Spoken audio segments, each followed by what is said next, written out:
3 listes de gauche sont proposées à Mantes-la-Jolie pour l'élection municipale partielle. D'abord, une candidature rassemble la France Insoumise, Europe Écologie Les Verts et le Parti Socialiste.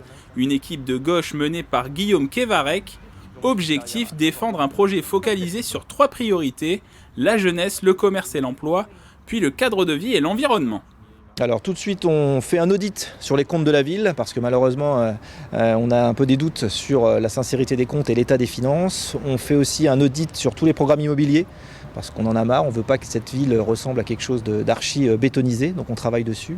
Et après on met le paquet sur l'éducation, donc on mettra en place dès la rentrée de septembre des études dirigées dans toutes les écoles et on entame un programme de rénovation ambitieux en termes de rénovation notamment énergétique des écoles et donner davantage de moyens. Et le dernier point c'est le cadre de vie, donc là-dessus on insiste beaucoup, c'est-à-dire qu'on veut développer les parties circulation douce, notamment vélo, on veut développer les espaces verts ou les lieux où les habitants pourraient planter.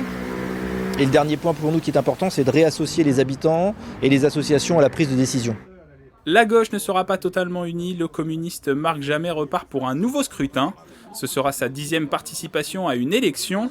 Membre de l'opposition municipale, il défend notamment un projet social avec une limitation des opérations d'urbanisme et un meilleur accès aux soins.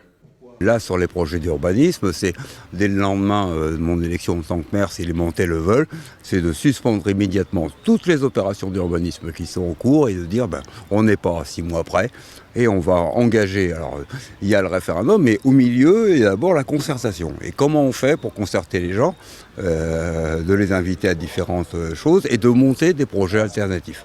Nous, ce que nous proposons, c'est de salarier les médecins qui le veulent. Et d'aller les chercher avec un médecin référent salarié qui s'occupera, lui, d'aller voir dans les facs de médecine, d'aller proposer aux internes qui sortent des facs de médecine en disant nous, on est d'accord pour vous salarier sur Mantes-la-Jolie. 3e candidature à gauche sur l'échiquier politique, la liste de lutte ouvrière menée par Thierry Gonod. Ouvrier à l'usine Renault de Flins, il sera le porte-parole pour défendre le camp des travailleurs de Mantes-la-Jolie. Une liste composée majoritairement d'employés et d'ouvriers mantais et mantaises. Premier tour prévu le 15 mai prochain pour renouveler le conseil municipal de Mantes-la-Jolie.